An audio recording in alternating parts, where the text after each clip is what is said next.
Nós vamos primeiro, antes de começar, falar um pouquinho sobre o que é filosofia da biologia. Prometo que é um slide só para eu explicar o que seria histórico, o que é fato, tá? Então, dentro da biologia funcional, a gente usa experimentação quando a gente fala de biologia funcional. É algo que a gente pode ir para um laboratório e testar, como é, por exemplo, a resistência de uma bactéria a antibióticos. E a gente tem a biologia histórica, que uma das vertentes é a biologia evolutiva, em que ela não tem como testar, porque ninguém estava lá, equivale a narrativas hipotéticas. Então, eu estava até conversando com um membro aqui da igreja, é uma hegemonia de uma fala que se passa, certo? Então, ele utiliza cenários imaginários, como o professor falou agora, certo? E ele utiliza como fundamento argumentativo seleção natural, filogenia, especiação, que são conceitos, como eu falei ontem, que a gente não sabe o que é uma espécie, são conceitos do que poderia ser e não são o quê? Leis naturais. Inclusive, nós estávamos em Natal, num debate com os professores lá, e aí uma das coisas que eu falei no final, porque não me deixaram falar muito, porque eu estava diante dos meus professores da pós todinha, né? Me seguraram para eu não falar, senão eu ia perder meu diploma, né? Mas o fato é que, ao final, eu disse assim, professor, para o meu professor, ele era meu professor de evolução. Eu disse, professor, quando a gente, enquanto ciência, acreditava que a Terra era o centro da galáxia, todos os cálculos matemáticos não batiam. Quando o Sol foi lá para o meio, todos os modelos matemáticos batiam. Portanto, há uma possibilidade de física e química terem leis porque o modelo está correto, e nós, enquanto biólogos, não temos leis porque o modelo está o quê? Errado. Então, não há nada demais em dizer que está errado. Triste é permanecer no erro. Então, deixando isso muito claro, então, o que acontece hoje é presente. Isso aqui é experimentação. Então, a gente vê resistência. Mas a gente não vê origem. Não vê. Então, o que é filosofia das origens? O que a gente está fazendo aqui?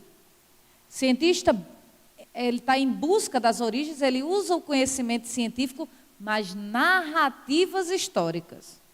Nós, de design inteligente, nós não estamos alterando os fatos científicos.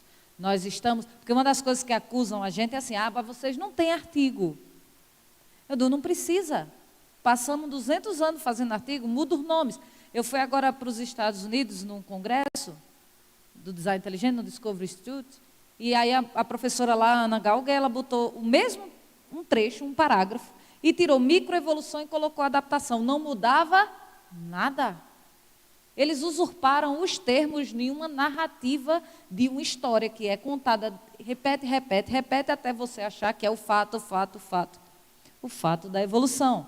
Então, quando ele junta essa narrativa, você começa a ter um debate sobre filosofia das origens, que é o que a gente está fazendo aqui.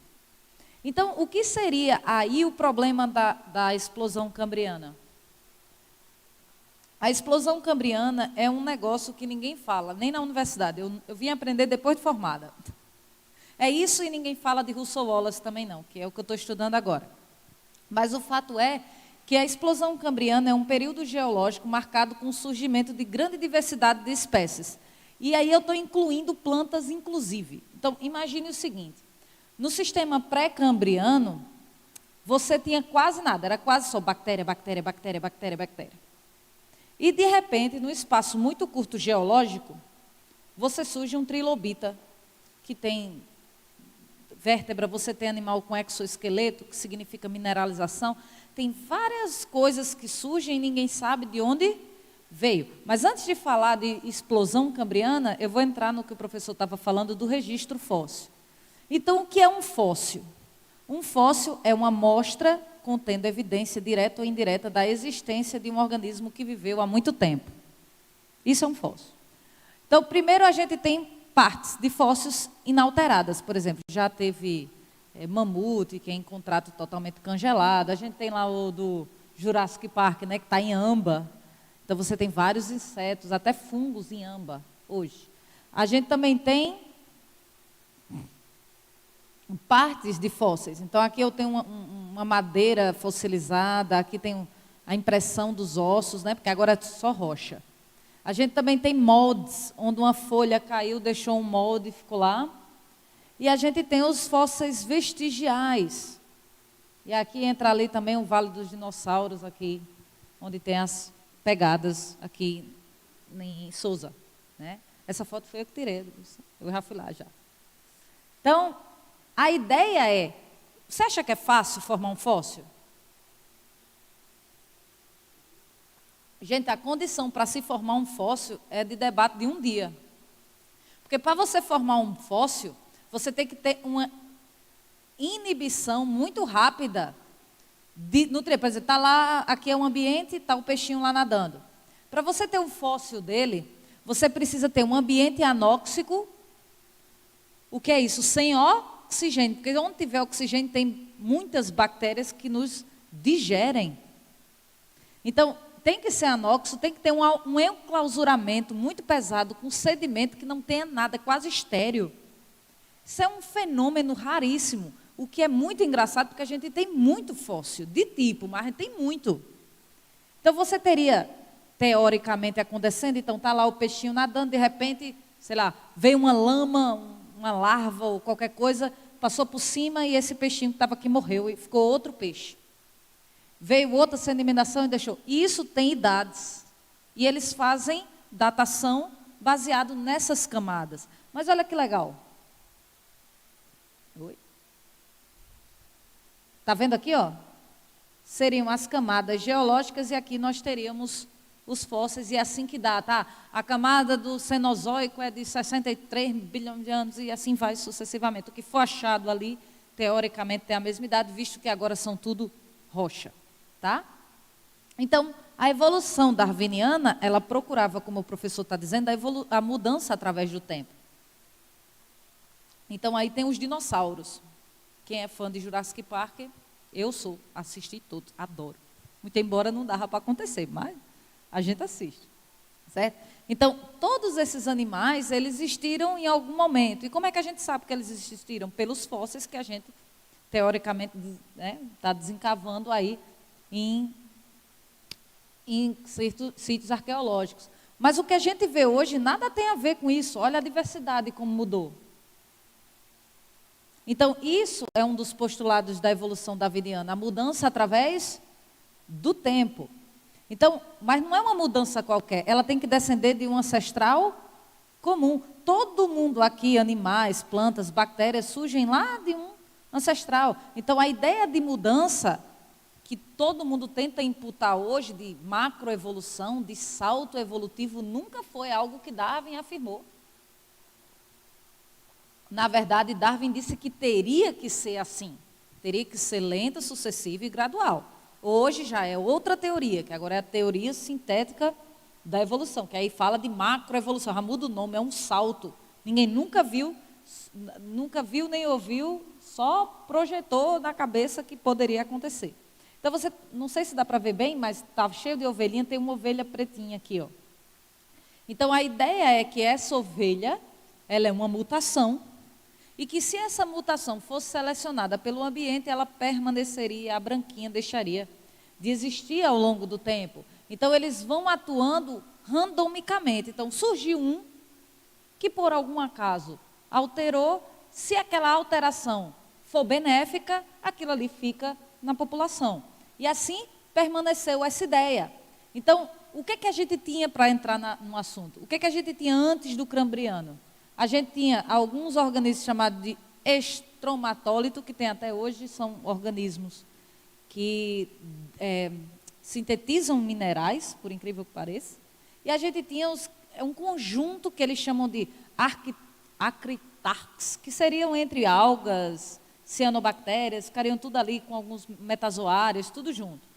E aí o Cambriano tem isso aqui, ó. Tá.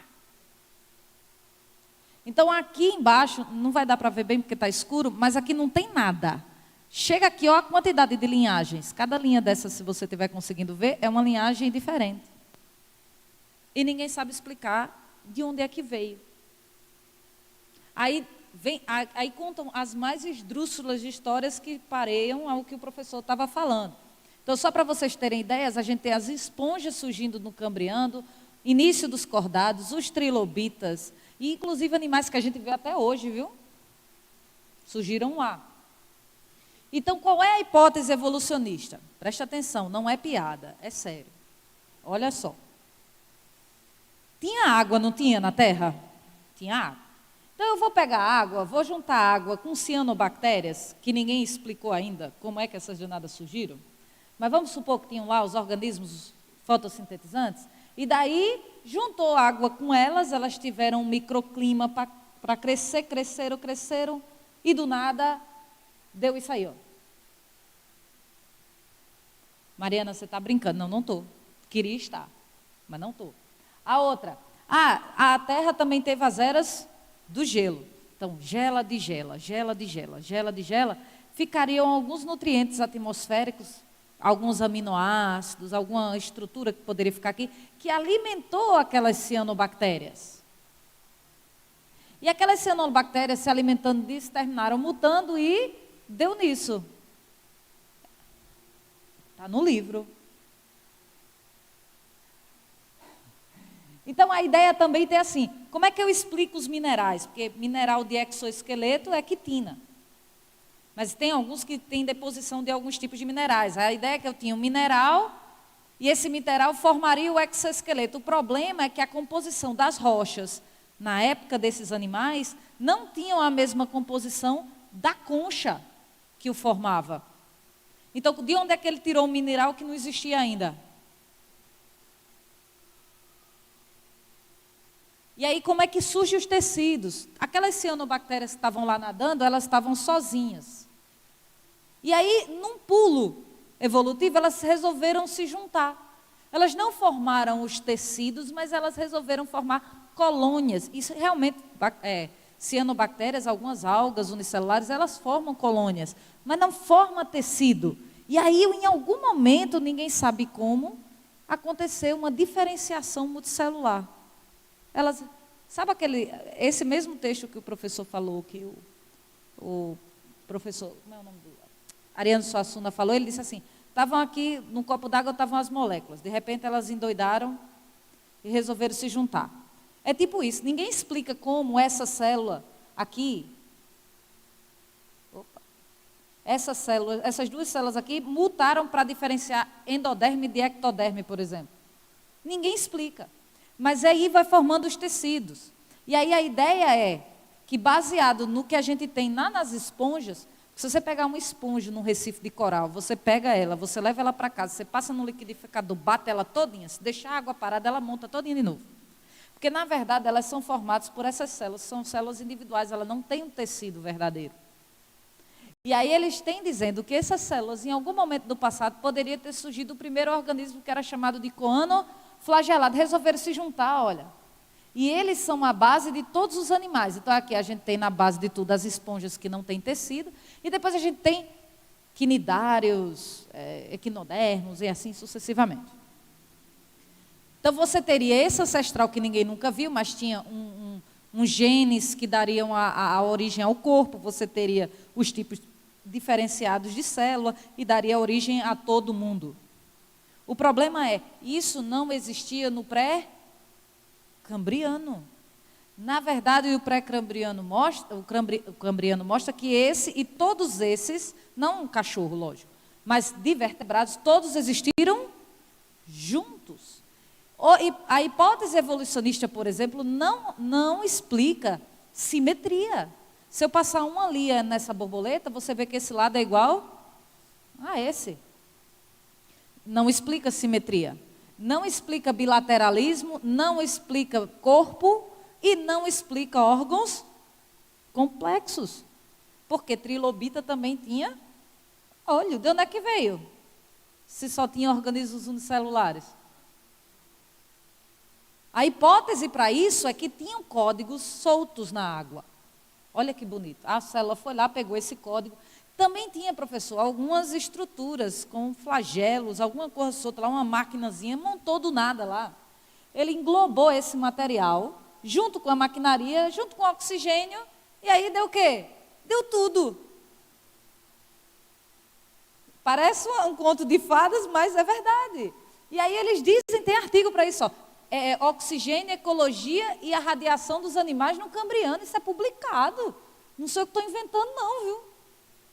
Quer dizer, eu junto uma molécula de qualquer coisa, que não sabe nem se tem código de alguma coisa, junto com a maquinaria de proteína que estiver boiando na água, junto com o oxigênio e pronto.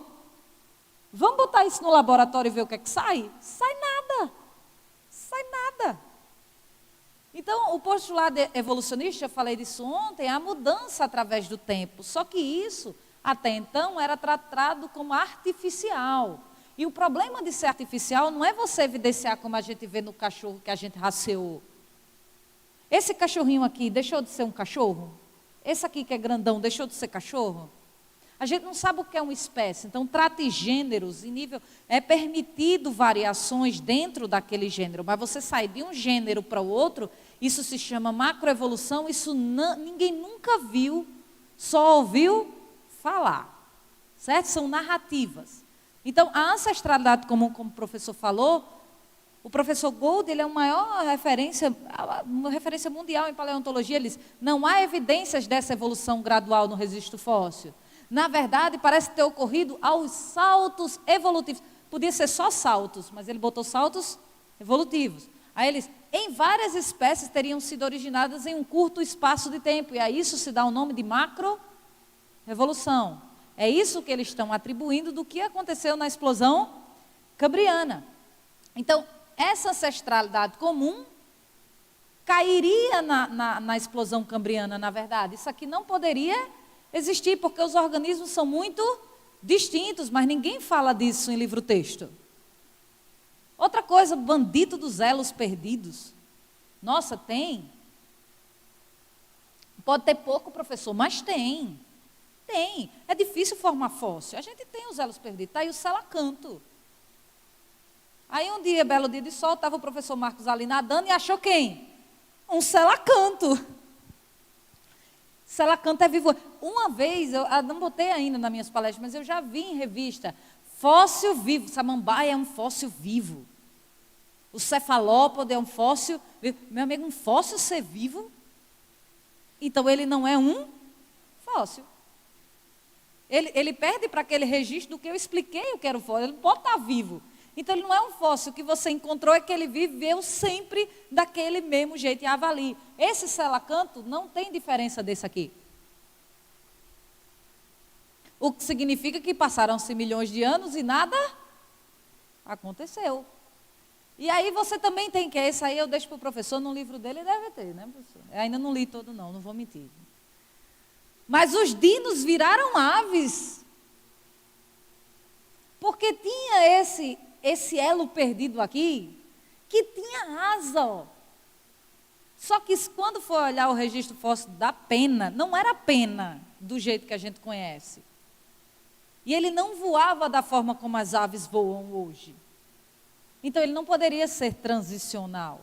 Ele tinha alimentação, hábito totalmente diferenciado das aves. Certo? Aí vem o crânio de Dimânese. Encontraram lá os crânios. E aí o líder, eu não sei dizer o sobrenome dele, só sei o primeiro, porque o nome dele é muito estranho, é quase, sei lá, quem souber, boa forma. Então, ele disse o seguinte, quando olhamos para essas variações e comparamos com humanos modernos, você pode ver que é uma variação normal. Gente, se você olhar para esses 5 crânios, o que é que você está vendo de diferente? Mas é como o professor disse, além do 5º crânio, ele ter todas as 3 características, entre os crânios não tem diferença. Se você olhar para todas as pessoas que te circundam agora nessa igreja, você acha mesmo que a gente tem a caixa craniana igual? Não tem. Aí sai, ó, descoberta de um novo crânio pode redefinir a história humana. Não saiu em canto nenhum, a não ser em revista. Ninguém fala isso, não saiu numa atualização de livro evolucionista, não sai uma coisa dessa. Está aqui, ó, olha o que os outros, de outras universidades, outros pesquisadores falaram. Contudo, sabemos que esses indivíduos vieram do mesmo local, viveram no mesmo período geológico, então, a princípio, poderiam representar uma população de uma só espécie no passado. Então, é todo mundo a mesma coisa. Os transicionais todos caem. E aí você tem os 5 indivíduos de Dmanise são claramente diferentes entre eles, mas não são mais diferentes do que qualquer indivíduo humano moderno ou 5 chimpanzés. Aí os caras já começam a ficar com raiva. Você diz assim, mas os chimpanzés também são diferentes entre eles. Então deve ser alguma coisa aí, transição, a gente não vai ter que achar mais alguma coisa para não dizer que a gente errou. Gente, eu vou dizer uma coisa muito honesta e sincera a vocês, porque eu vi. Eu tive que pagar para ver, literalmente. Há muita gente entrando na igreja hoje, dizendo que a mutação é a forma como Deus guia a evolução. Hein? Não estou brincando. Eu vi. Eu não vi sozinha não, meu esposo estava lá também. E aí sabe qual foi a pergunta que eu fiz? Eu disse, que Deus é esse? Que ele, das duas uma, né? Ou Deus cria tudo e vai tomar um cafezinho e deixa as coisas lá rolando, ao acaso, ou Deus usa um processo aleatório, randômico, não guiado, totalmente desproporcionado para criar todas as coisas. Veja, eu não estou dizendo que Deus não poderia fazer isso, mas Deus não diz isso em sua palavra. Aí eu disse, você está dizendo o que com isso? Você está tirando as 3 grandes características de Deus, que é a onisciência, a onipresença e a onipotência. O cara rodou, velho, rodou. Falou de fóton, falou de elétron, e eu assim, ó, digo, sim, mas e a mutação? Aí ele disse, não, veja, é caótico, mas se você se afastar e visse do ponto de vista de Deus, talvez não seja aleatório. Eu digo, vá. Gente, a explosão cambriana, ela tem um princípio problemático. Porque se a gente tem fatores como mutação, recombinação e seleção trabalhando para gerar novas coisas, a gente teria o processo que chama de especiação, que é eu ter uma espécie, como se fosse um ancestral símio comum, eu dou o chimpanzé e dou o ser humano. Isso aconteceria no maior grau de adaptação entre essas variações. Então, o humano ele teria um hábito, o chimpanzé tem outro e a gente se separaria. Isso aconteceria pelo mecanismo de mutações. Só que não há registro fóssil dos transicionais. E se não há registro fóssil, qual é o mecanismo lento e gradual que acontece? Nenhum. E aí a gente tem um problema mais grave que eles nunca levantaram. Se a gente tem novas informações como exoesqueleto, como vértebra, como novos tecidos surgindo, ou até tecidos surgindo, quem colocou a informação lá no DNA para poder gerar novas coisas? De onde vem a maior quantidade de pares de base ou genes? Quer dizer que o gene estava boiando lá na água, dando vacilo. Aí veio uma cianobactéria, englobou aquele gene e produziu uma cadeia de fosforilação oxidativa. Hein? Entende qual é o problema do princípio das coisas? E aí eu concordo com o professor, e aí eu vou ser muito honesta a dizer que eu só vim estudar isso depois de formada. Porque na minha graduação nenhum professor fala disso. Inclusive, nesse mesmo debate, enquanto eu dizia que ninguém sabia a origem do ribossomo, o meu professor de evolução estava sentado no meu lado, eu lhe respondo. Eu disse, então responda na sua vez de falar, mas responda. Ele respondeu, sabe o que ele fez? Ele subiu num palanque desse, num púlpitozinho que tinha lá, e ele foi denegrir o professor. Ele não ataca a ideia, porque não tem como atacar. Ele ataca a gente, pessoa. É o famoso argumento ad hominem. Você me xinga, você me descredibiliza, mas a minha ideia eu quero ver você bater. E aí a ideia é um caso para TDI. Será que a TDI responderia? Aí eu vou usar esse senhor chamado Charles Lyell. Lyell diz que tem um princípio geológico que é o seguinte, ó. Ele faz um livro chamado Princípios da Geologia, um início de tentar explicar as primeiras formas de mudança na superfície terrestre. E as causas são que ocorrem neste momento. Sabe por que tem que ser assim, gente? Porque senão a gente vai virar de fábulas. Vai acreditar no Saci Pererê. Porque se a gente, por exemplo, se eu sei que uma bactéria só se divide os organismos só se reproduzem por sexo, ou no caso por divisão celular, mitose e meiose, se eu projetar algo que aconteça além disso, eu estou confabulando. Eu estou criando uma história que ninguém nunca viu, nem ouviu. Então eu só posso explicar um fenômeno baseado no que acontece hoje. Porque se ele não acontece hoje, que prova eu tenho que em algum momento da história aquilo aconteceu? Nenhum.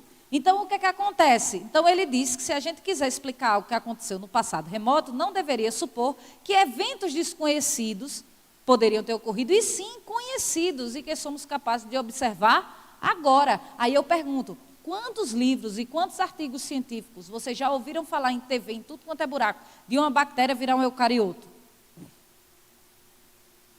Nenhum. Teve uma vez que eu li um artigo, inclusive eu estava pagando uma disciplina, o professor trouxe a revista, fizemos a primeira bactéria, o primeiro organismo artificial.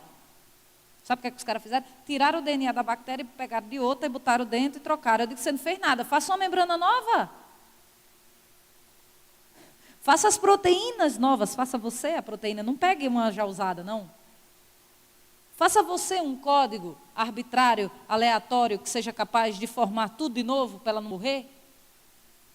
Então, sabe qual é o problema, gente? Isso aqui é um artigo da Nature, que tenta fazer uma ponte entre micro e macroevolução. E sabe qual é o problema que eles dizem no abstract, que as pessoas não aceitam, em sua maioria? Porque sim, as pessoas são dissidentes de Darwin.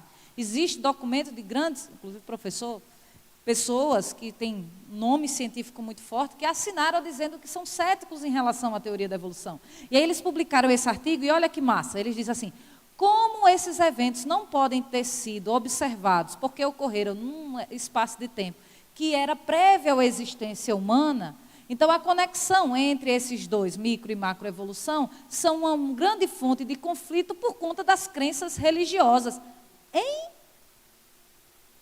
Onde foi que Jesus Cristo disse, não creio na evolução?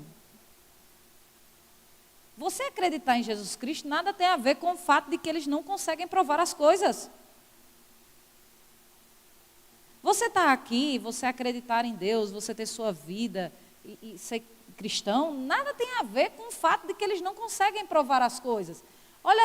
E outra coisa que eu acho fantástica é que as pessoas esquecem que Darwin era honesto intelectualmente. Como ele era honesto intelectualmente? Porque ele escreveu no livro dele, está aqui as páginas no final, quem quiser.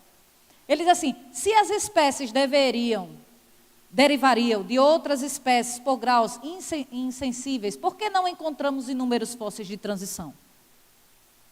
Ele ficou com a pulga atrás da orelha, que foi o professor falou. Por que não está tudo na natureza em um estado de confusão? Por que tudo uma coisa depende da outra? Porque a gente tem um nicho ecológico, desde uma bactéria até a gente. É possível que um animal, tendo, por exemplo, a conformação e os hábitos do morcego, possa formar em seguida modificações sofridas por outro animal, tendo uma conformação inteiramente diferente? Ou seja, um animal diferente do morcego dá um morcego? Isso seria possível? Não é possível. Tudo bem que um pássaro e um morcego voam, mas o pássaro tem asas, o morcego não tem asas, ele meio que plana. Certo? Então, adquirir modificações pela ação de seleção natural, será que era? Porque seleção, como o próprio nome diz, ele seleciona. Uma coisa é eu pegar aqui, estou aqui com uma placa de Petri cheia de bactéria, botei um antibiótico, morreu um bocado. Sobrou 2. Isso é seleção artificial, inclusive. Eu estou selecionando as bactérias, que são mais fortes. Isso é uma coisa lógica. Mas será que isso geraria um eucarioto? Essa era a pergunta de Darwin.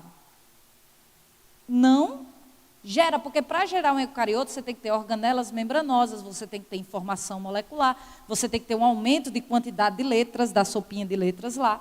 Então isso não ocorre. E aí ele diz assim, podemos nós acreditar que a seleção natural consiga produzir uma parte, órgãos insignificantes, tal como a cauda de uma girafa, que serve para apanhar moscas. Ele achava que a cauda da girafa era só para ela fazer assim para as moscas saírem de trás dela. Olha que bonito. E por outra parte, um órgão importante como o olho. Será que a seleção seria capaz? Aí depois ele escreve aquele que eu disse ontem. Supor que o olho pudesse surgir de seleção natural me parece realmente um absurdo. Ele diz isso, os instintos que a gente tem poderiam ser adquiridos e modificar-se pela seleção natural. A gente já vê na natureza animais que adotam outros. A gente faz isso com a maior facilidade, mas acontece no ambiente natural. Isso não é legal, porque adotar não era uma boa saída. Eu estou prevalecendo uma raça inferior, não é a luta pela sobrevivência? Você não sobrevive, problema seu, querido. Então ele diz assim, como explicar o instinto da abelha para construir aquelas células, né, que são as colmeias, e que ele faz exceder a descoberta de maiores matemáticos, porque eu não sei se vocês sabem, mas as abelhas, por exemplo, uma abelhinha voou, chegou aqui, ela achou uma flor.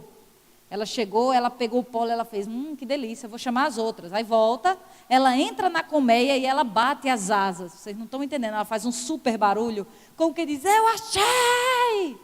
Aí vem todo mundo, faz zzz, aí todo mundo voa para cima. Quando ela faz, ela dá um zigue-zague, ela faz um Z assim. Cada área desse Z é a direção que ela foi. Adivinha por onde é que vai todo mundo atrás e acha aquela bendita florzinha. Por isso que basta uma abelha ali pecar. As outras vão vir tudo em cima de você. Portanto, não mata as bichinhas, que as outras vêm com raiva, viu? Mas me explica como é que elas vão fazer isso, porque a gente tem abelhas, como o caso das vespas, que são organismos não sociais. As vespas, como aquelas maribondozinhas que fica lá na sua casa, ele faz sozinho. E como é que você explica que o maribondo é mais primitivo do que os sociais? Então, por que há necessidade de sociabilidade entre os animais? Se o ideal era eu ser sozinho. Aí Darwin diz mais, olha que legal. Como explicar que as espécies cruzadas umas com as outras ficam estéreis ou produzem descendentes estéreis quando as variedades cruzadas umas das outras ficam fecundadas? Por exemplo, um leão com um tigre não dá um indivíduo fértil. Tem acho que é a mula, né? A mula que é estéril.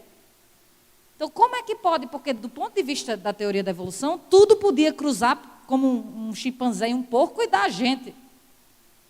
Deveria ser assim, mas isso é impossível na vida. Isso não ocorre, existe série de impedimentos. Inclusive, quando você faz, normalmente dão aberrações cromossômicas e o embrião ele não desenvolve. Não é à toa que você não vê um porco com a cabeça de um bode, ou você acha que isso já não teria saído na TV. Claro que já teria saído, todo mundo já teria visto um híbrido aqui. Isso acontece? Querido, isso não acontece. Por que não encontramos nós, frequentemente na costa terrestre, restos de transição? Como o professor falou, devia ter muito mais espécies transicionais do que tipos prontos, funcionais. A gente só encontra tipo, o que é selacanto sempre foi selacanto, o que é homem sempre foi homem, o que é chimpanzé sempre foi chimpanzé, e isso vai se perpetuando ao longo da história evolutiva, e ele não sabe o porquê, mesmo num longo período de tempo. E ele demais, aí ele fala, que é o que eu acho fantástico, se chegasse a demonstrar que existe um órgão complexo para não formar uma série de numerosas modificações graduais e ligeiras, a minha teoria não poderia certamente defender-se. Eu nem vou entrar no mérito da quantidade de coisas que o professor falou ontem. Então, só para dar o exemplo do DNA, que para mim é o fantástico, quer dizer, você tem um código, que é esse aqui, ele é transcrito em uma molécula de RNA e ele é arbitrário. Quando o professor disse ontem que ele é arbitrário, é por conta do seguinte, está vendo a leucina? É um aminoácido. 4 códigos aqui podem dar origem ao mesmo aminoácido, ou seja, se eu tiver uma mutação pontual aqui, não necessariamente eu vou alterar o produto. Então, mesmo que os nossos filhos tenham mutações, isso não significa que altera o produto. Então, o código ele é arbitrário porque ele não segue uma lógica matemática, tantofas para ele. Ele sempre vai gerar, possivelmente, a mesma coisa. Outra coisa, se é mutação, a força motriz, e a ideia do X-Men vem daí, né? Ia chegar um momento em que a gente ia virar Tempestade. De todos os X-Men, eu queria ser Tempestade. Porque no dia que meu marido botasse uma toalha molhada na cama, eu soltava um raio, fazia... É uma maravilha. Imagina a gente de TPM, hein? Os raios e trovões, hein, professor? Seria uma maravilha. Se você estava assim num dia quente, tem um tempinho mais para dormir, aí faz assim, está tão quente, podia chover, aí faz... Você dormir mais um pouquinho. Eu queria muito ser tempestade, mas não dá para ser. A ideia do X-Men é justamente essa, em que você possivelmente poderia alterar o seu genoma para influenciar o meio ou até mesmo você, dentro de um código que seria arbitrário. Então, mutação faz isso? Sabe o que é que mutação faz? Você tem um par de base aqui, que altera numa cópia mutante. O problema é que se isso gera um traço, normalmente faz isso, que se chama anemia falciforme. Aqui é uma hemácia normal, e aqui é uma hemácia que ela altera o código e ela não forma a hemoglobina da forma como deveria. Ela muda a conformação e fica em forma de foice. Então, o que é que mutação dá no sistema, gente? Faz o que Neo faz na Matrix. Dá pau no sistema. Não funciona.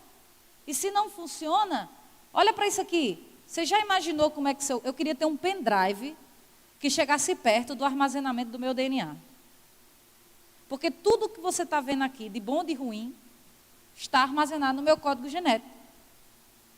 Então, é um super pendrive enrolado, tem pares de base enrolado em proteínas histonas, que tem um clique. Está vendo esse cliquezinho, que eu acho que vocês passaram a noite tentando ouvir ontem? Deu um clique aqui, deu outro clique, esses vão se novelando até formar a estrutura que a gente chama de cromossomo. Eu tentei, professor, não vou mentir, não consegui. Então, vamos pensar um pouco, gente. Será mesmo que a gente surgiu ao acaso? Será mesmo que a vida é despropositada, acéfala, sem direcionamento? E aí a gente tem que pensar mais, porque se você acreditar que não é assim, você tem uma escolha hoje a tomar. E aí eu vou ser muito mais sincera aos jovens. Porque não é porque um professor que sabe muito chega na universidade e diz que é. Às vezes não é. Né? Então, dentro disso, por favor, estudem, malhem cérebro. Você precisa estudar, mas estudar muito. Para você poder entender o universo e a vida, que é inteligível, Deus deixou para você ver. E aí, muitas das perguntas que nos fazem é como é que vocês começaram a ver. Deus se pôs a mim, é prova por cima de prova, não tem como negar. Como eu não tenho como negar, eu venho aqui contar o que a gente aprende. Dentro das limitações de cada um. Então, gente, eu gostaria muito de agradecer a vocês pela oportunidade. Que Deus os abençoe.